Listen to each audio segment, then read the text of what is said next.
जब हम बोलते हैं कि ऑर्गेनाइज करना बहुत इंपॉर्टेंट है, गरीब लोगों को ऑर्गेनाइज करना इंपॉर्टेंट है, तो ऑर्गेनाइज हो गए, उसके बाद नेक्स्ट स्टेप क्या है? हमने उनको एकत्रित कर लिया, ऑर्गेनाइज कर लिया। नेक्स्ट स्टेप है मोबिलाइज करना। ऑर्गेनाइज करने के बाद मोबिलाइज करना होता है। तो फर्स्ट स्टेप है organise the poor people, next step is to mobilise. And when we do the mobilisation we call this process as social mobilisation और कम्युनिटी मोबिलाइजेशन। जब हम कम्युनिटी को ऑर्गेनाइज करके एक एक्शन के लिए तैयार करते हैं, जब हम ग्रुप बना लिए, ऑर्गेनाइज हो गए, लेकिन ग्रुप बना के हमें बैठे नहीं रहना है, कुछ करना है। जब ग्रुप का जो ऑर्गेनाइजेशन है, जब वो एक्शन के लिए मोबिलिटी लाती है, गतिशीलता लाती है, कुछ काम करने के लिए तैयार होते हैं, तो हम बोल रहे हैं कि ये ग्रुप ऑर्गेनाइज हो गया है, अब ये मोबिलाइज हो रहा है, एक्शन में आ रहा है, मोबिलिटी में आ रहा है। ఎప్పుడైతే మనము So the first step is to organize, then next step is to mobilize. That is what they should understand. So ముందుగా ఈ సామాజిక సమీకరణ అంటే పేదల్ని మనం సమీకరించాలనే ఒక అంశాన్ని మనం ముందుగా తెలుసుకున్నాం. పేదల్ని సమీకరించిన తర్వాత ఏదైనా ఒక అంశం మీద పోరాటం చేయాలి, లేకుంటే దోపిడీ నుండి రక్షణ పొందాలంటే ఖచ్చితంగా పేదల్ని సమీకరించాలనే ఇది తెలుసుకున్నాం. సో పేదల్ని సమీకరించిన తర్వాత ఏదైనా ఒక పని సాధించాలంటే, ఏదైనా ఒక పని సాధించే దిశగా వాళ్ళందరినీ కూడా మొబిలైజ్ చేయాలనేది కూడా మనం గుర్తుంచుకోవాలి. అంటే ముందుగా సమీకరించాలి, సమీకరించిన తర్వాత వాళ్ళందరినీ సంఘటితం చేసిన తర్వాత ఏ కార్యక్రమాన్ని మనం చేయాలి, ఏ కార్యక్రమాన్ని మనం ఏ పని సాధించడానికి వీళ్ళందరినీ తీసుకెళ్లాలనే దాని మీద కూడా మనం మొబిలైజేషన్ అంటే మొబిలైజ్ చేయడం అనేది చాలా ముఖ్యం. సో ఈ రెండింటిని కలిపి మనం సోషల్ మొబిలైజేషన్ అంటాం. ఇప్పుడు అర్థమైందా? అంటే ముందుగా సంఘటితం చేయాలి, సంఘటితం చేసిన తర్వాత సంఘటితం చేసిన వారికి ఏ కార్యక్రమం గురించి మనం ఏం సాధించాలనుకుంటున్నాం అనే అంశం మీద కూడా వారికి తర్ఫీదిచ్చి మనం ఏం సాధించాలనే దాని మీద కూడా వాళ్ళందరినీ కూడా మొబిలైజ్ చేస్తే దీన్ని మనం సోషల్ మొబిలైజేషన్ అంటాం. ये जो वर्ड है मोबिलाइजेशन, इसको हिंदी में, तेलुगु में समीकरण बोल रहे हैं, और हिंदी में इसको बोलते हैं सामाजिक संग्रहण। लेकिन ये डिफिकल्ट वर्ड है, इसको और सिंपल वे में मैं बताऊंगा आपको तो और अच्छा से समझ में आएगा। इसको सिंपल वर्ड में बोलते हैं सामाजिक लामबंदी। मोबिलाइजेशन को बोलते हैं लामबंद करना। लामबंद मतलब क्या होता है? लामबंद जो वर्ड है, मोबिलाइजेशन जो वर्ड है, ये आर्मी से आया है। उसके बारे में मैं बताऊंगा तो आपको इस पूरी बात समझ में आ जाएगी। हमने इसके बारे में रिसर्च किया तो मालूम हुआ कि ये मोबिलाइजेशन वर्ड आर्मी से क्यों आया। मान लीजिए कि इंडिया पाकिस्तान में लड़ाई होने वाली है, तो आप देखोगे, न्यूज में पढ़ोगे कि एयरफोर्स ने अपने सारे फाइटर प्लेन्स को बॉर्डर एरिया में मोबिलाइज कर दिया, एक जगह लाकर जमा कर दिया।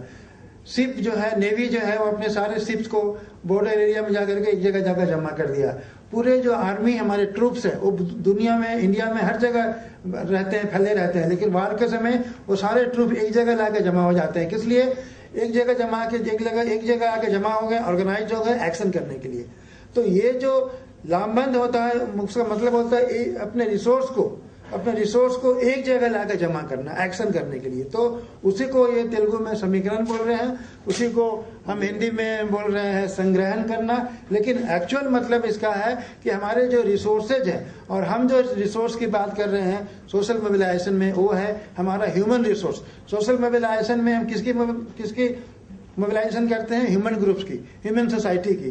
तो जब सारे ह्यूमन ग्रुप्स को, ह्यूमन सोसाइटी के मेंबर्स को, ह्यूमंस को एक जगह लाकर जमा कर देते हैं एक एक्शन करने के लिए, तो उसको हम बोलते हैं सोशल मोबिलाइजेशन।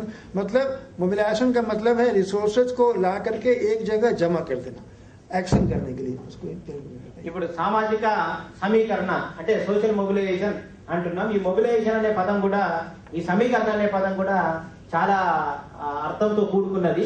మీ అందరికి కూడా అర్థం కావాలంటే ఒక చిన్న మరొక ఉదాహరణ చెప్తాము. పాకిస్తాన్ మరియు భారతదేశం మధ్యలో యుద్ధం కనుక జరుగుతుంది అనుకుంటే మీరందరూ కూడా వినే ఉంటారు వార్తల్లో కానీ ఎక్కడ కానీ. యుద్ధం జరిగితే ముందుగా ఏం చేస్తాం? భారతదేశంలో ఉన్న యుద్ధ విమానాలు అన్నీ ఉంటాయి కదా, ఈ యుద్ధ విమానాలన్నింటినీ కూడా బార్డర్కి తీసుకెళ్లి పెడతాం. అదేవిధంగా మనం సముద్ర తీరాల్లో కూడా నేవీ షిప్స్ ఉంటాయి కదా మన విశాఖపట్నం. సో అక్కడ షిప్స్ అన్ని కూడా సముద్ర తీరం వైపు కూడా యుద్ధ నౌకలన్నింటినీ కూడా షిప్స్ అన్నింటినీ కూడా తెచ్చి పెడతారు. అదేవిధంగా సైనికులందరూ కూడా ఆర్మీ ట్రూప్స్, బిఎస్ఎఫ్ జవాన్లు ఉంటారు కదా, వీళ్ళందరూ కూడా ఏం చేస్తారు? పోయి బార్డర్ లో వీళ్ళందరినీ కూడా బార్డర్ కు తీసుకెళ్తారు. సో దీన్ని మనం ఏం చేస్తామంటే సమీకరిస్తున్నాం అని అంటాం. అంటే మన దగ్గర ఉన్న శక్తులు, మన దగ్గర ఉన్న రిసోర్సెస్ అంటే మన దగ్గర ఉన్న వనరులు, భారతదేశం దగ్గర ఉన్న వనరులు ఏంటి? ఆర్మీ, ఎయిర్ ఫోర్స్, విమానాలు, నేవీ. సో భారతదేశం దగ్గర ఉన్న రిసోర్సెస్ అంటే మన దగ్గర ఉన్న రిసోర్సెస్ అన్నింటిని కూడా మనం సమీకరించి దేనికోసం పెడుతున్నాం? యుద్ధం కోసం పెడుతున్నాం. అంటే ఒక దగ్గరికి తీసుకొస్తున్నాం. మన దగ్గర ఉన్న వనరులన్నింటినీ కూడా ఒక ప్రదేశానికి అంటే ఒక దగ్గరికి తీసుకుంటున్నాం, కూడగట్టుకుంటున్నాం వనరులన్నింటినీ. ఎందుకు కూడగట్టుకుంటున్నాం అంటే యుద్ధం చేయడానికి. సో యుద్ధం అనేది దేనంటే ఒక లక్ష్యం. కాబట్టి ఈ సోషల్ మొబిలైజేషన్ కనుక మనం తీసుకుంటే ఎవరిని సమీకరిస్తాం?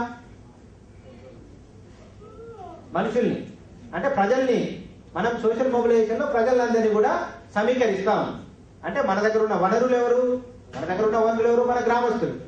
సో మన గ్రామస్తులందరినీ మనం సమీకరిస్తాం. దేనికి సమీకరిస్తుంటాం? మనం ఏదైతే పని సాధించాలనుకుంటున్నామో, ఏదైతే మనకు దోపిడీ జరుగుతుందో ఆ దోపిడిని ఎదుర్కోవడానికి మన వాళ్ళందరినీ కూడా సమీకరిస్తున్నాం. ఇది అర్థమైంది కదా?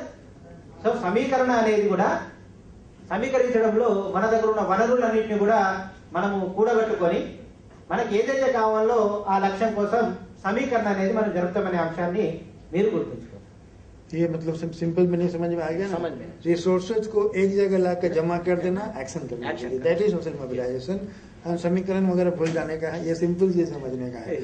अब ये हमें जानना पड़ेगा कि ये प्रोसेस कहाँ से शुरू करना है, कहाँ पर शुरू करना है. सोशल मोबिलाइजेशन का प्रोसेस हम कहाँ शुरू करेंगे? तो ये इसका फैसला कौन करेगा? इसका फैसला हमारा ट्राइबल लोग करेगा कि उनको ये बताना है कि कौन कौन सा ऐसा एरिया है जहाँ पर हमारे साथ अन्याय हो रहा है, इंजस्टिस हो रहा है, एक्सप्लॉयटेशन हो रहा है, हमें लोग तंग कर रहे हैं, हमें लूट रहे हैं, हमें जो जस्टिस मिलना चाहिए वो नहीं मिल रहा है, वो कौन सी जगह है, उसका मुद्दा क्या है. और उसके लिए जितने भी लोग उससे अफेक्टेड हैं, जिसके कारण उन पर असर पड़ रहा है, उन सबों को एक जगह उस जगह पर लाकर जमा करना, इकट्ठा करना और उनको एक्शन करने के लिए तैयार करना पड़ेगा. तब हम बोलेंगे कि हमारे ट्राइबल एरिया में सोशल मोबिलाइजेशन हो रहा है. इसका मतलब ये नहीं कि पूरे स्टेट में, पूरे एरिया में लोगों को जमा कर दिया. इट इज इम्पोर्टेंट कि कहाँ पर ये जरूरत है, किस जगह पर, कौन से मंडल में, कौन से ब्लॉक में, कौन से जिला में, कहाँ से हमें एक्शन शुरू करना है. कभी कभी होता है कि एक्शन हम एक जगह स्मॉल जगह शुरू करते हैं और वो फैलते फैलते पूरा जिला में आ जाता है, फिर राज्य में आ जाता है, फिर पूरा कंट्री में आ जाता है, फिर पूरा दुनिया में आ जाता है. तो हमें ये शुरू करना है कि ये समझना है कि सोशल मोबिलाइजेशन का प्रोसेस हमें कहाँ पर शुरू करना है और किस स्तर पर, लेवल पर शुरू करना है और किनके साथ शुरू करना है. How many people will be there, who are the people, are they victims, are they people who are affected, are they crying, are they suffering. तो उनको जमा करना. We have to organise those people who are being exploited, who are being affected, who are suffering, who are victims of the exploitation. Those people have to be brought together at that point of time where you want to start the action. That is very important to understand. And once you are clear about this, then I will go next. So ఈ సామాజిక సమీకరణ మనం ఏదైతే అనుకున్నామో దీంట్లో ప్రధానంగా మనం గమనించాల్సిన అంశాలు ఏంటంటే ఎవరిని సమీకరించాలి, అదేవిధంగా ఎవరు సమీకరించాలి, ఏ స్థాయిలో సమీకరించాలి, ఎందుకోసం సమీకరించాలి, సమీకరించి మనం ఏం సాధించాలనే అంశాలు. ఉదాహరణకు గిరిజనులు ఉన్నారనుకో. సో గిరిజనుల్లో దోపిడీకి గురైన వాళ్ళు ఎవరు, ఏ రకమైన దోపిడీకి గురయ్యారు, సో ఏ స్థాయిలో వాళ్ళు ఉన్నారు, వాళ్ళందరినీ ఎవరెవరు ఆ దోపిడీ వల్ల ఎవరెవరు నష్టపోయారు. సో ఈ నష్టపోయిన వాళ్ళందరినీ కూడా మనం సమీకరించి వారి ద్వారా వారికి ఏ రకమైన న్యాయం చేయవచ్చు అనే అంశాల మీద కూడా మనము దృష్టి పెట్టి వివిధ స్థాయిల్లో వివిధ రకాలైన వారిని వివిధ పద్ధతుల ద్వారా మనం సమీకరించవచ్చు అనే అంశాన్ని మనం తెలుసుకోవాలి. क्या है, व्हाट इज सोशल मोबिलाइजेशन? आपसे कोई पूछेगा सोशल मोबिलाइजेशन क्या होता है, हाउ विल यू एक्सप्लेन? तो what you should say that social mobilisation is a process. एक प्रोसेस में कौन भाग लेता है, वो participates. Process social mobilisation is a process in which poor people themself participate. ये एक ऐसा प्रोसेस है जिसमें गरीब लोग खुद भाग लेता है. किसके लिए? They participate to solve their own problems. Problem solve करने के लिए रिसोर्स क्या है, with their own resources, with their own knowledge, with their own creativity. तो सोशल मोबिलाइजेशन एक ऐसा प्रोसेस है, it is a process, it is not an event. एक दिन में खत्म नहीं होता. It is a continuous process. शुरू होता है फिर चलता है. आज शुरू किया आज ही खत्म नहीं होता है. It is a continuous process. इस प्रोसेस में कौन पार्टिसिपेट करता है? Poor people themselves to solve their own problems with their own knowledge, own resources and own creativity. This is the social mobilization. बताइए. సామాజిక సమీకరణ అంటే ఏంటంటే ఇది ఒక ప్రక్రియ, నిరంతరం కొనసాగే ప్రక్రియ, ఒకరోజు జరిగి ఆగిపోయేది కాదు. సో దీంట్లో ఎవరు పాల్గొంటారంటే పేద ప్రజలు పాల్గొంటారు. ఎవరి కోసం పాల్గొంటారంటే వారి సొంత అవసరాల కోసం పాల్గొంటారు. సో వారి సొంత వనరులను ఉపయోగించుకొని వారి సొంత అవసరాలు తీసుకోవడానికి, అదేవిధంగా వారి సొంత నైపుణ్యాలను ఉపయోగించుకొని పేద ప్రజలందరూ కూడా దీంట్లో పాల్గొంటారు. अब मैं आपको एग्जाम्पल देगा सोशल मोबिलाइजेशन कैसे होता है. Suppose my boss sends me to a village and asks me to stay there for 6 months और हमें बोलता है कि आप जाकर के गांव में सोशल मोबिलाइजेशन करो. बताइए. సోషల్ మొబిలైజేషన్ అంటే ఎట్లా జరుగుతుందంటే ఒక ఉదాహరణ చెప్తాను. మా యొక్క యజమాని, మా బాస్ ఎవరైతే ఉంటారో గ్రామానికి వెళ్ళేసి సోషల్ మొబిలైజేషన్ చేయు అని చెప్తాడు. సో ఒక 6 నెలలు వెళ్ళి గ్రామంలో కూర్చుండి సోషల్ మొబిలైజేషన్ చేయడానికి 6 months 6 నెలల కోసం. After 6 months is over and boss sends me a message. I am coming today to see what you have done in social mobilization. I will see when I reach in the village. I want to see what you have done. 6 నెలల తర్వాత ఒక రోజు వాళ్ళ boss వచ్చేసి నేను ఈరోజు గ్రామానికి వస్తున్నాను, సోషల్ మొబిలైజేషన్ లో నువ్వు ఏం చేసావో నేను చూడడానికి వస్తున్నానని చెప్పి గ్రామానికి వస్తాను. मैंने बॉस के आने की तैयारी कर ली. बॉस गांव में आया. मैं एक मैदान में, एक फील्ड में एक मीटिंग ऑर्गेनाइज किया. एक टेबल कुर्सी लगा दिया बॉस के लिए और हमने गांव के 500 लोगों को वहां जमा करके बैठा दिया. నేను మా బాస్ వచ్చే ఏర్పాట్లన్నీ చేసిన, గ్రామంలో మొత్తం ఒక మీటింగ్ పెట్టేసి మా బాస్ కూర్చోవడానికి ఒక టేబుల్ కూర్చేసి ఒక 500 మందితోని ఒక పెద్ద మైదానం లాంటి ప్రాంతంలో ఒక మీటింగ్ ని ఏర్పాటు చేశారు. बॉस आके बैठ गया. बोला okay mister Prasad, tell me what you have done. You are trying to show me 500 people. Very good. What you want to show. ये 500 लोग यहाँ जमा हुए, तुम क्या दिखाना चाहते हो. సో బాస్ వచ్చేసి చాలా బాగుంది, ఒక 500 మందిని ఇక్కడ నువ్వు తీసుకొచ్చావు. సో ఈ 500 మందితో నువ్వేం చెప్పాలనుకుంటున్నావు చెప్పు అని చెప్పాను. मैं बोलूंगा सर देखिए ये जो 500 लोग बैठे हुए हैं, they are the human resources of this village और मैंने उनको ऑर्गेनाइज करके मोबिलाइज किया है. సో బాస్కి ఏం చెప్తున్నాం అంటే ఈ 500 మంది ఎవరైతే వచ్చారో వీళ్ళందరూ కూడా గ్రామంలో ఉన్న మానవ వనరులు, గ్రామంలో ఉన్న ప్రజలు, వీళ్ళంతా మానవ వనరులు, వీళ్ళందరినీ కూడా నేను మొబిలైజ్ చేసిన అని వాళ్ళ బాస్కి చెప్తారు.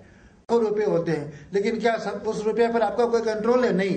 आपका कंट्रोल उसी रुपया में है जो आपके अकाउंट में है. तो मैं ये बताना चाहता हूं कि ये जो 500 आदमी हैं, ये हमारे रिसोर्स हैं और ये हमारे कंट्रोल में है. मैं जो कहूंगा ये वही करेंगे. సో ఈ ఎవరైతే ఈ 500 మంది వచ్చారో ఈ 500 మంది మా రిసోర్సెస్. ఎందుకంటే గ్రామంలో ఉన్న 2000 మంది కన్నా ఈ 500 మంది నా కంట్రోల్లో ఉన్నారు కాబట్టి వీళ్ళు నాకు స్ట్రెంత్, నాకు బలము, నా కంట్రోల్ ఉన్నారు. ఏవైతే వనరులు, మానవ వనరులు ఏవైతే ఉంటాయో మన కంట్రోల్లో ఉన్న మానవ వనరులే మనకు ఉపయోగపడతాయి, అవే మనకు బలం. ఉదాహరణకి ఏంటంటే బ్యాంకులో కొన్ని కోట్ల రూపాయలు ఉంటాయి, కొన్ని లక్షల రూపాయలు ఉంటాయి. మీ బ్యాంక్ అకౌంట్ లో మీ పేరు మీద మీ బ్యాంక్ అకౌంట్ లో ఎంతైతే డబ్బు ఉంటుందో ఆ డబ్బే యోర్ మనీ, నీకు నీ డబ్బు అంటే నీ రిసోర్స్ అన్నాడు. అంటే గ్రామంలో ఎంతైనా మంది ఉండొచ్చు, కానీ ఎవరైతే మీ కంట్రోల్లో ఉంటారో వాళ్ళే మీ యొక్క రిసోర్సెస్. तो मैं ये बताता हूँ अपने बॉस को कि ये जो 500 आदमी ये मेरे रिसोर्स हैं और मैं जो ये कहूंगा वही करूंगा. तो बॉस ने पूछा ये कैसे हुआ. मैंने कहा ये इसलिए हुआ कि ये 500 वो आदमी हैं जिन्होंने अपने लिए एक कॉमन गोल, कॉमन प्रॉब्लम को आइडेंटिफाई किया है. ये सारे 500 आदमी का एक ही प्रॉब्लम है, एक ही गोल है, एक ही प्रॉब्लम है और ये सारे इस बात के लिए तैयार हैं कि हम सारे आपस में मिल करके उस प्रॉब्लम को सॉल्व करेंगे.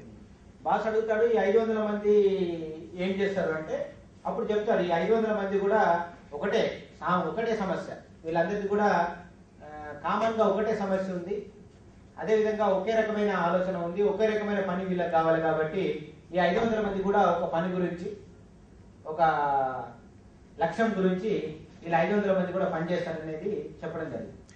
जब ये मैंने एग्जाम्पल दिया तो आपको क्या समझ में आया.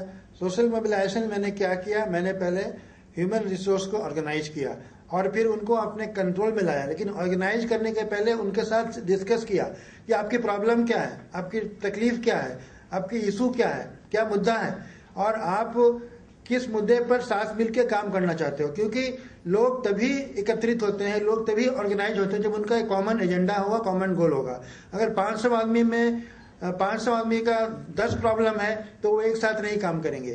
500 आदमी तभी एक साथ काम करेंगे जब सबका एक ही मुद्दा है, एक ही प्रॉब्लम, एक ही इशू है। तो ये बहुत जरूरी है कि हम ऐसे लोगों को साथ मिलाएं जो एक ही प्रॉब्लम को आइडेंटिफाई करते हैं एक समय में उसको दूर करने के लिए, at one time. At one time you can't solve 10 problems, but at one time you can solve one problem together with your own people जो आपके साथ हैं, by collective action। तो सबसे important ये बात है कि आपने जिसको organize किया है, they should be ready to take collective action together to solve that problem। And when you find that situation has come, when the people are with you, they have identified a common problem, they are all agree that this is my issue, this is my problem, and we are ready to work together under your leadership, and we are ready to take collective action to solve that problem। When you find that situation with your people, then you think that you are the one who have done very good work in mobilization। And when I explained to the boss became very happy and he gave me first class marks।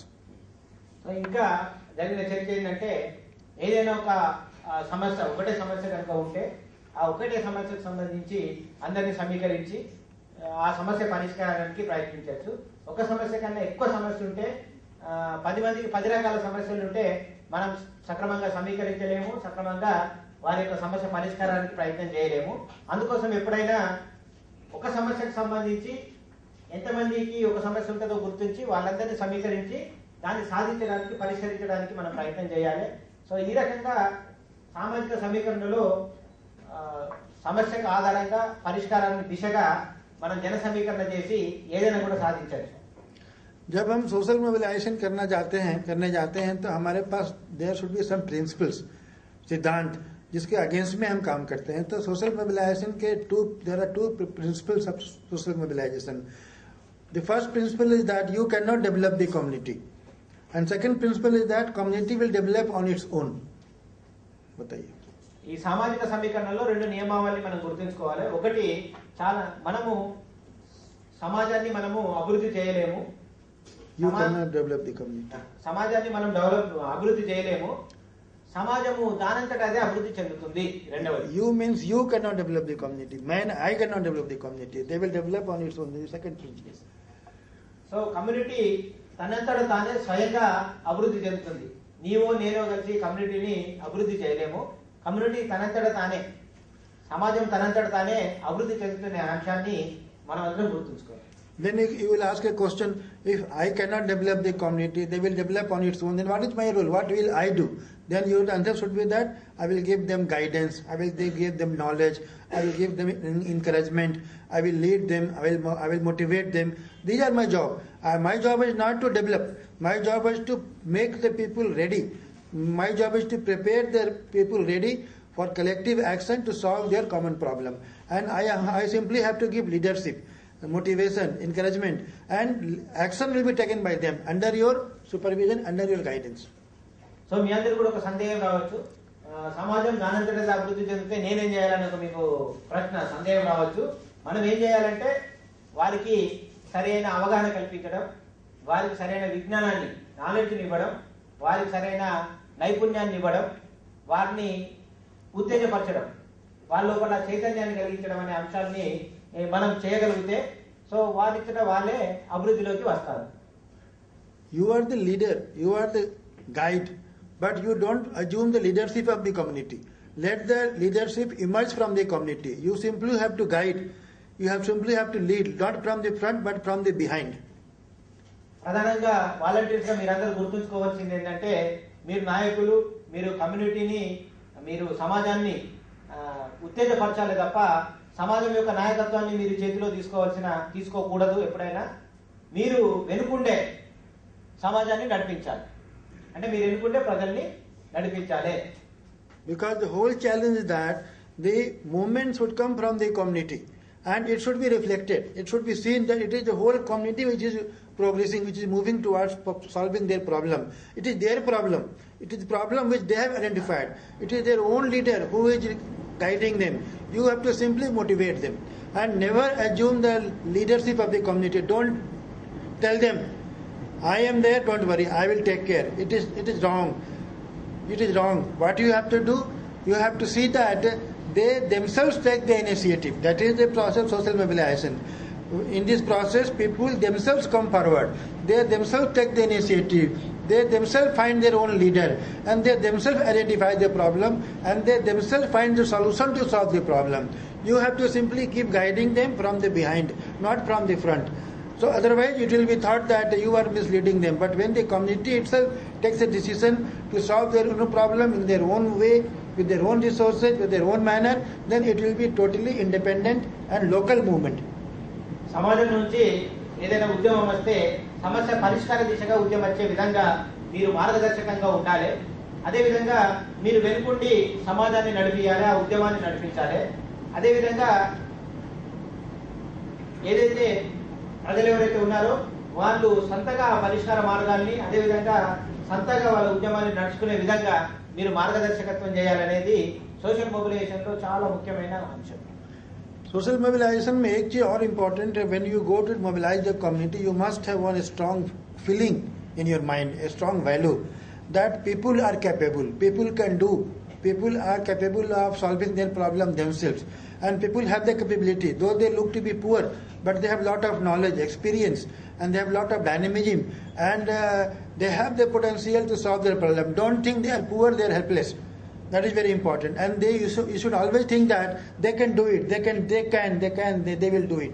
Otherwise, you don't have to think कि मैं जा रहा हूँ मैं कर दूंगा. No, you have to see that they themselves can do it. That should be your feeling. That should be your value. If you do not have that value, don't go to mobilize the community because you will think that I will do everything for them. That is wrong. That is not social mobilization. In social mobilization, everything has to be done by the community under your guidance. And people can do it, that is your thinking. You should feel that, yes, they can do it, they have the capability, they have the potentiality, and they can do it. And if you do not have this feeling, then you cannot mobilize the community. సామాజిక సమీకరణ చేసేటప్పుడు భారత్ నిర్మాణ వాలంటీర్గా మీరు గుర్తుంచుకోవాల్సిన ప్రధానమైన అంశాలు ఏంటంటే ప్రజల పైన మీకు నమ్మకం ఉండాలి, వాళ్ళ పరిష్కారాలు వాళ్ళు సొంతగా చేసుకుంటారు అనే విషయంలో వాళ్ళ లోపల మీరు ఆత్మవిశ్వాసాన్ని కలిగించాలి. అదేవిధంగా ఎప్పుడైనా కానీ నేను చేయగలుగుతా, నేను మీ ముందున్నా అని చెప్పాల్సిన అవసరం లేదు. సో మీరు చేసుకోండి అనే విషయంలో వాళ్ళకు మద్దతు ఇస్తూ వాళ్ళు ఏదైతే పరిష్కారం చేసుకునే దానికి మనం అందరం కూడా ప్రజల్ని చైతన్యవంతుల్ని చేయాలి. You will say that if people are powerful, if they have the capability, if they have the potentiality, then why don't they themselves mobilize themselves? वो खुद क्यों नहीं कर लेते, अपने प्रॉब्लम खुद क्यों नहीं सॉल्व कर लेते? मेरा क्या जरूरत है? You may ask this question. So మనం ఇంతకు ముందు మాట్లాడినట్టు ప్రజల్లో అన్ని శక్తి సామర్థ్యాలు ఉన్నాయి, వాళ్ళ సమస్యలు వాళ్ళు పరిష్కారం చేసుకుంటారు. కాబట్టి మనం కేవలం గైడెన్స్ ఇవ్వాలని చెప్పి మనం ఇంతకు ముందు మాట్లాడుకున్నప్పుడు, సో మరి వాళ్ళ లోపల అంత శక్తి సామర్థ్యాలు ఉన్నప్పుడు వాళ్ళే చేసుకోవాలి కదా, మనం ఎందుకు అనేది మీకు సందేహం రావచ్చు. The answer is very simple. Take an example. You know, the very important महंगी गाड़ी होती है Mercedes. It is a very expensive car. It is very powerful car. इसका 2000 सीसी का इंजन होता है और ये 10 सेकंड में बिटवीन 0 to 100 स्पीड चल सकता है और इसका इतना पावरफुल है, ये होता है. तो ये बोलेंगे कि इतना पावरफुल मोटर इंजन है, ये चल क्यों नहीं रहा है? When a Mercedes car is there, it is so powerful, it is so engine is strong, तो ये क्यों नहीं चल रहा है? तो बोलेगा चलेगा कैसे, इसको स्टार्ट तो करना पड़ेगा. Who will start? The driver. You are like the driver. जो कम्युनिटी का, जो सोसाइटी का जो पावर है इंजन का, उसको आपको इग्नाइट करना शुरू करना. इसीलिए कम्युनिटी के पास पावर है, लेकिन कम्युनिटी को ये मालूम नहीं कि मेरे पास इतना पावरफुल है. Community does not know that when we get organised we become so powerful. And when that power comes, how will that power come? You have to make them believe, no, they can do, they are very powerful. Together they are very strong, individually they are weak, but together in an organized way they are very strong. You have to bring that feeling among them. This means like the Mercedes car, it will not work until the driver comes and starts the engine. Similarly, the community will not become powerful until you go and tell them, yes, you can do it, you are powerful, get organized and take action. So ప్రజల్లో అన్ని శక్తి సామర్థ్యాలు ఉన్నాయి, వాళ్ళ సమస్యలు వాళ్ళు పరిష్కరించుకోవచ్చు అని మనం ఇంతకు ముందు అనుకున్నాము. సో అట్లాంటప్పుడు నా ఉపయోగం ఏంటి అనేది మీకు సందేహం రావచ్చు. దానికి చాలా సింపుల్ సమాధానం సార్ చెప్తున్నారు. ఏంటంటే చాలా ఖరీదైన మెర్సిడెస్ కార్ ఉంది అనుకోండి, ఆ కారుకి చాలా పవర్ఫుల్ ఇంజన్ ఉంటుంది. అదేవిధంగా ఆ కారు కనుక మనం స్టార్ట్ చేస్తే ఒకటేసారి 100 కిలోమీటర్ల స్పీడ్కి వెళ్ళగలుగుతుంది. అదేవిధంగా చాలా బాగుంటుంది ఆ కారు, ఖరీదైనది. సో అయినా కానీ ఆ కారు ఎందుకు నడుస్తలేదు కారు? అక్కడ పెట్టాం మనం, కారు ఎందుకు నడుస్తలేదంటే దాన్ని స్టార్ట్ చేయాలి కదా, ఎవరో ఒకరు దాన్ని స్టార్ట్ చేయాలి. స్టార్ట్ చేయాలంటే డ్రైవర్ ఉండాలి. సో అదేవిధంగా ప్రజలు ఏదైతే మనం సమాజం అనుకుంటున్నామో, ప్రజలు వాళ్ళ లోపల అన్ని శక్తి సామర్థ్యాలు ఉన్నాయి, కానీ వాళ్ళ లోపల అన్ని శక్తి సామర్థ్యాలు ఉన్నాయని వారికి తెలియదు. కాబట్టి వాళ్ళని ఆర్గనైజ్ చేయాలి. ఆర్గనైజ్ చేసి ప్రారంభకులుగా మనం ఉండాలి. అంటే స్టార్ట్ చేసినట్టు వెహికల్ స్టార్ట్ చేసి డ్రైవర్ పాత్రని మీరు పోషించాల్సిన అవసరం ఉంటుంది. ఇప్పుడు అర్థమైంది అందరికీ? సో వాలంటీర్ యొక్క పాత్ర ఏంటి ప్రజలందరినీ సమీకరించడంలో అంటే మెర్సిడెస్ కారు స్టార్ట్ చేయడము, అదేవిధంగా మీరు డ్రైవర్ పాత్ర పోషిస్తే అప్పుడు ప్రజలకు తెలుస్తుంది మా లోపల ఇంత శక్తి సామర్థ్యాలు ఉన్నాయి, మేమందరం సంఘటితం అయిపోయి మాకు తెలియవలసిన నాలెడ్జ్ కానీ మాకు కావాల్సిన మార్గదర్శకత్వం మా భారత్ నిర్మాణ వాలంటీర్ ఇస్తే మేము ఏ సమస్యనైనా పరిష్కరించగలుగుతామనే నమ్మకాన్ని వాళ్ళ లోపల మీరు కలిగించారనుకో, 1-2 సమస్యలు పరిష్కరించి ఖచ్చితంగా వాళ్ళు ప్రతి సమస్య కూడా వాళ్ళందరూ ఆర్గనైజ్ అయ్యేసి నాకు ఇగో పలానా ఫారెస్ట్ రైట్స్ లో మాకు సమస్య ఉంది, సో మనం అందరం వెళ్దాం, దీనికి సంబంధించిన విషయం ఏంది చూడబ్బాయి అని మీ వాలంటీర్స్ అడిగితే మీరు దానికి సమాధానం ఇస్తే మీరు అటువంటి సమస్యలన్నింటినీ కూడా పరిష్కరించుకోవచ్చు. అర్థమైందా? మీ పాత్ర ఏంటి ప్రజల సమీకరణలు? So for the Mercedes car, the driver is the one who will start the engine. For the community, you are the person who will start the community for collective action by organizing them. And for the Maruti car, the one who starts the engine is called driver. For a community, who starts the community, who awakens the community, who prepares the community is known as community animator, a change agent, a community mobilizer, a social mobilizer, a volunteer, which you are. So ఏ రకంగా అయితే Mercedes car మనం car అనుకున్నామో ఆ car ను ప్రారంభించి దాన్ని start చేసి ముందుకు తీసుకెళ్లేవాడిని డ్రైవర్ ఏ రకంగా అనుకుంటామో, అదే విధంగా కమ్యూనిటీని చైతన్యపరిచి వాళ్ళ సమస్యల పరిష్కార దిశగా వాళ్ళను ఉన్ముఖుల్ని చేసే వారిని ఏమంటామంటే కమ్యూనిటీ వాలంటీర్ అంటాం. సో ఆ వాలంటీర్సే మీరు. Now what you have to do as a community mobilizer, as a volunteer, as a change agent, what you have to do? You have to make people understand about their rights and entitlements. What are their rights? What are their entitlements as human beings? What are their entitlements as citizen of the country? So community volunteers గా మీరు ఏం చేయదలుచుకున్నారు? Community volunteers గా మీరు ఏం చేయాలంటే ప్రజలకు ఉండాల్సిన హక్కులు ఏంటి, ఒక పౌరుడిగా వాళ్ళకు ఉండాల్సిన బాధ్యత ఏంటి, అదేవిధంగా పౌరుడిగా వాళ్ళకు ఉండే హక్కులు ఏంటి, వారికి హక్కుల పరంగా వాళ్ళకి రావాల్సిన అంశాలు ఏంటి అనేది కూడా మీరు ప్రజలందరికీ తెలియజేయవలసి ఉంటుంది. For that you first must know yourself that what are my entitlements as a citizen of the country, what are my rights, what are my entitlements, what I should have. For example, as a citizen of the country, I have right to information, I have right to food, I have right to employment, I have right to justice. These are my rights. Whether people know about these rights, if they do not know, you make them know.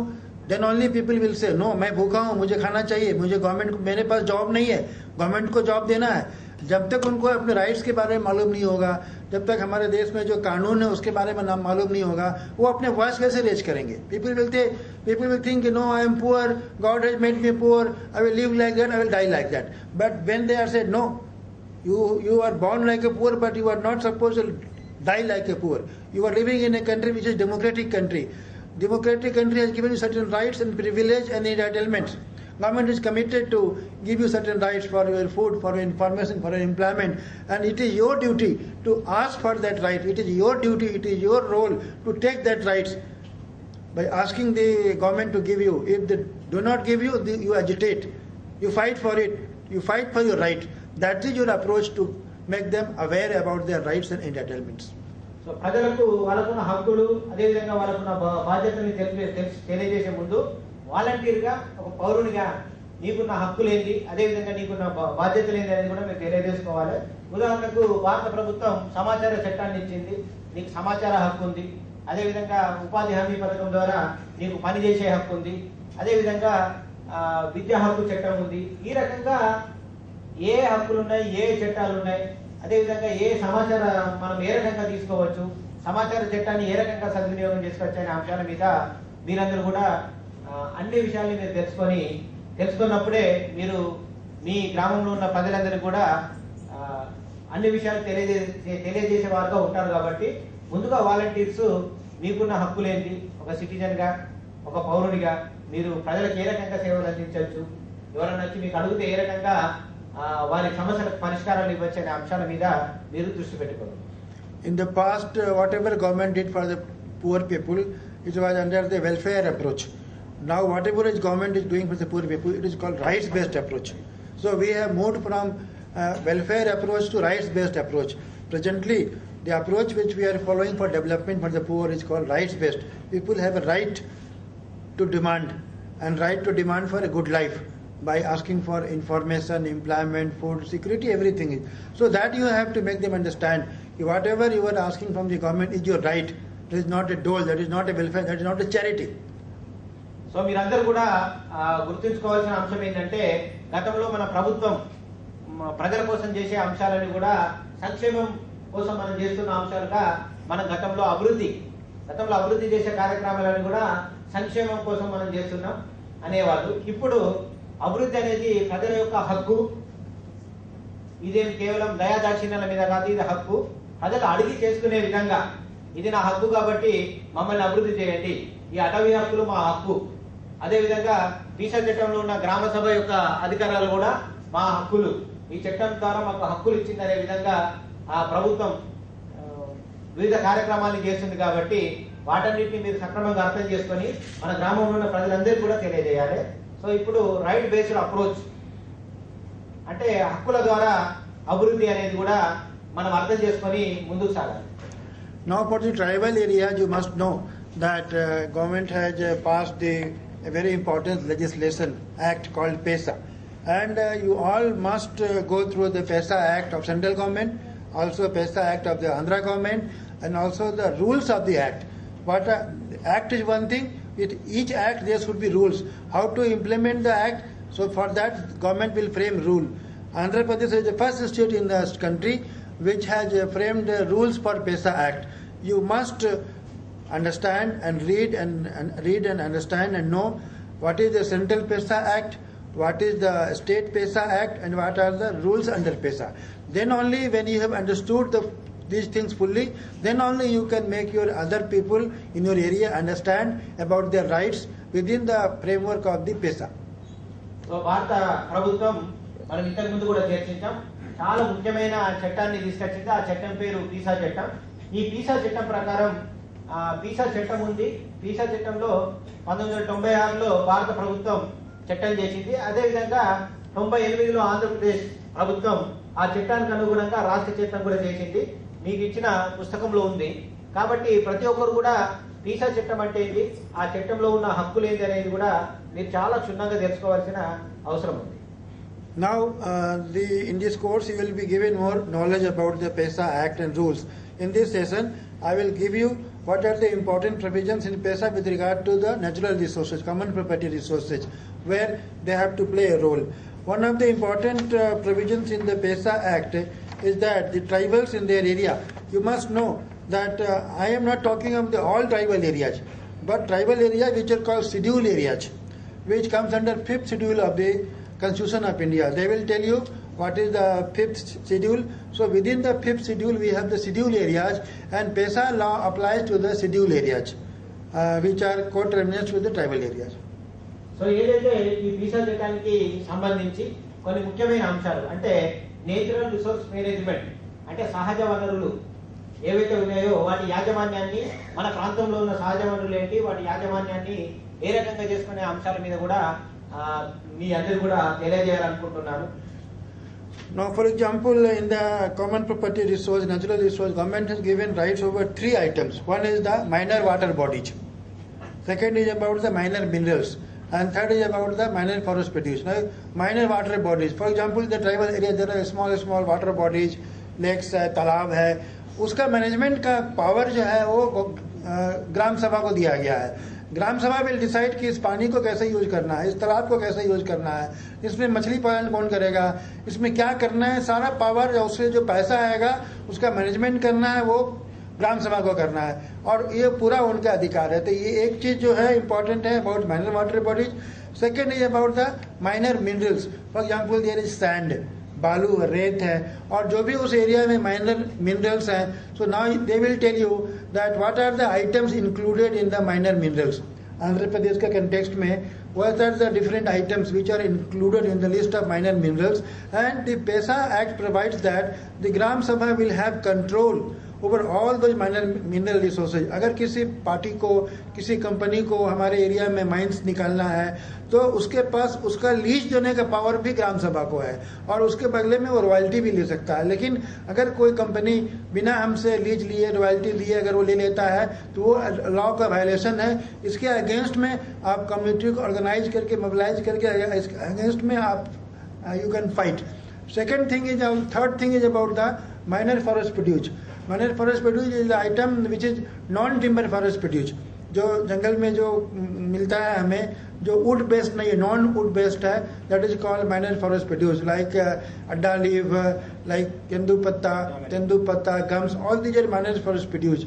Now the act says that the gram sabha is the owner of this minor forest produce. जो भी forest area में जो minor forest produce है, इसका ownership जो है वो ग्राम सभा के पास है। No, gram sabha has the power to see कि इस माइनर प्रोड्यूस को हम क्या करेंगे, how to do the collection, how to do its processing, how to do the value addition, how to do the marketing, और उसके सारा जो इनकम हमारे पास कैसे आना, ये पावर जो है ग्राम सभा को डिसाइड करने को कहा गया है। लेकिन अगर ऐसा नहीं हो रहा है, दूसरा बॉडी इसको यूज कर रहा है, तो ग्राम सभा को हक है कि उस पर अपना इंटरवेंशन करे और लोगों को रोके, और अपने हक में, अपने पावर में अपना उसका मैनेजमेंट खुद करे, जिससे कि उसका आमदनी ग्राम सभा को हो। अगर ये ऐसा नहीं हो रहा है तो आपको जरूरत है कि गांव वालों को बताए इसके बारे में, उनको ऑर्गेनाइज करे, मोबिलाइज करे, और जो उनका एक्सप्लॉयटेशन हो रहा है उसके अगेंस्ट में वो फाइट करे अपने राइट के लिए। సో సహజ వనరులు ఏవైతే మన గ్రామ పంచాయతీ పరిధిలో ఉంటాయో, దిశా చట్టం ప్రకారం ఏ సహజ వనరులు ఉంటాయంటే మన గ్రామాల్లో చిన్న తరహా నీటి వనరులు అంటే చెరువులు, కుంటలు, చిన్న చెక్ డ్యామ్స్ అనేటివి ఉంటాయి కదా, వీటి యొక్క యాజమాన్యం, సో వీటి నిర్వహణ, వీటి యాజమాన్యం అనేది కూడా మన గ్రామ సభకు అధికారం ఉంటుంది. సో ఈ విషయాన్ని మీరు తెలుసుకోవాలి. దీని యాజమాన్యం గ్రామ సభ ద్వారా లేకుండా వేరే వారి కనుక ఉండి వాటి మరమ్మతులు కానీ, వాటి యాజమాన్య విషయాల్లో కానీ మీరు ఏదైనా నిర్ణయం తీసుకోదలుచుకుంటే మన గ్రామ సభలో నిర్ణయం తీసుకునే అధికారం మనకు పీసా చట్టం ఇచ్చింది.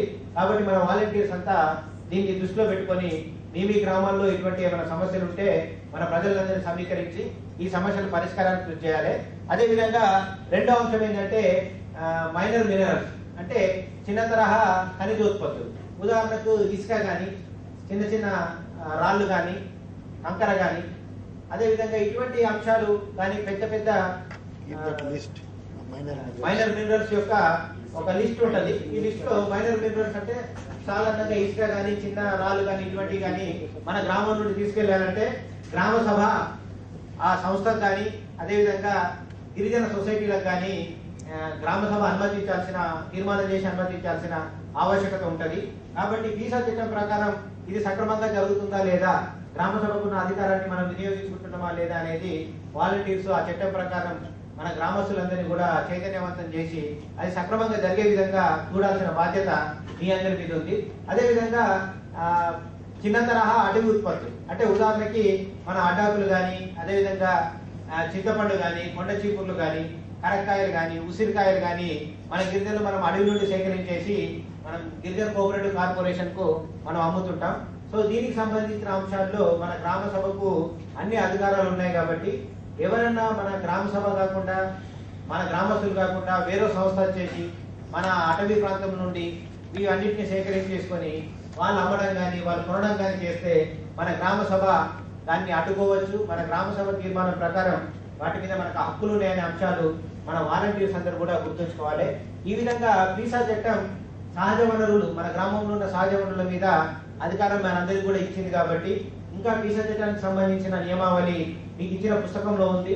మన భారత్ నిర్మాణ వాలంటీర్స్ అంతా కూడా దాన్ని సక్రమంగా చదివి మీ ప్రజలకు వెళ్ళినప్పుడు మన గ్రామ సభకు ఏ అధికారాలు ఇచ్చారు, దాన్ని మనం ఈ సామాజిక సమీకరణ అందరినీ కనుక ఏకం చేస్తే వాటన్నిటిని సాధించుకోవచ్చు అనే అంశాన్ని వారికి వివరంగా చెప్పాల్సిందిగా కోరుతున్నాను. Now, I will stop my presentation here only with one or two important message. That I cannot tell you now, when you go back to the village, on what subject you should mobilize the community. I cannot tell you. Now you can tell here, sitting here. When you go to back to the village, you sit with the people, discuss with them what are their problems, within the existing rules and regulations, within the provisions of the government, what are the things which can solve their problem. How things are working, whether things are working in their favor or not. If not, then try to understand what is that which is harming them, who is trying to exploit them, and try to understand this. Let people understand this official that this is your problem and you have to solve it. If they do not solve the problem within the framework of the rule, then you organize the people and then ask them to go in first in 50, then in 100, and when they go in 200, everything will be solved. But it has to be done in a very democratic way, getting people's voice. So nothing can be told in the advance that this is what you should do. What you will do depend on when you go back to the village, talk to the people, meet the people, understand their problems, what are their problems, what can be solved within the available budget, within the available provision of the government. And if it is not happening because somebody does not want, somebody is trying to exploit you, then raise your voice, get organized, get together to fight that force who is not allowing you to, maybe some contractor, maybe some politician who doesn't want that things should go to you and I want to take all the profit. Then he is very strong. You cannot fight him individually. If he is strong, you have to become stronger than him. And you can be stronger not through your money but through your people's power. In a democratic system, in a democracy, the highest power, the ultimate power is the people's power. उसके सामने बड़े बड़े सरकार झुक जाते हैं, हमारे area में कुछ भी नहीं हो सकता है. तो this you have to understand कि what you can't do individually, what you can't do with money, you can do with people's power when they get organised. But what is that for which I have to fight? That you have to understand, that you have to study, that you have to research and discuss with the people, take them together. And for example, there are 2-3 some problem, water problem, mineral problem, road problem. For each of these you constitute the and led through that committee, they should spearhead, they should lead the movement to solve their problems. Thank you very much. So ఇక్కడికి వెళ్ళి ఇక్కడ మేము మీరు ఏం చేయాలి ఏంటి అనే అంశాలు మనం చెప్పట్లేదు. ఎందుకంటే అది మీరు గ్రామానికి వెళ్ళి మన ప్రజలతో కూర్చుండి గ్రామంలో ఉన్న ప్రజలకు ఏం సమస్య ఉంది వారిని చైతన్యవంతులు చేసి ఆ సమస్య పరిష్కారానికి 10 మందిని తీసుకొని వెళ్తే నిర్ణీత సమయంలో అవుతుందా, లేకుంటే 200 మందిని తీసుకొని పోతే అవుతుందా, 500 మందిని తీసుకొని పోతే అవుతుందా అనేది మీరు మీ గ్రామస్తులు కూర్చుండి అక్కడ చర్చించుకొని పరిష్కరించుకోవాలి. ఈ పరిష్కారం కూడా అందరినీ సమీకరించినప్పుడు చాలా శాంతియుతంగా, ఎటువంటి హింసకు తావు లేకుండా, ఎవరితో తగులు పెట్టుకోకుండా మనం వెళ్ళి మన సమస్యలు పరిష్కరించుకోవాల్సి ఉంటుంది. సమస్యలు పరిష్కరించుకునే తరుణంలో ప్రభుత్వం దగ్గర ఉన్న నిధులు, అదేవిధంగా ప్రభుత్వం యొక్క వివిధ అంశాలను కూడా మీరు పరిగణలోకి తీసుకొని మన వాళ్ళందరినీ కూడా మొబిలైజ్ చేసి ఈ కార్యక్రమాన్ని చేయాల్సి వస్తుంది. సో మీరందరికీ కూడా ఆల్ ది బెస్ట్ చెప్తూ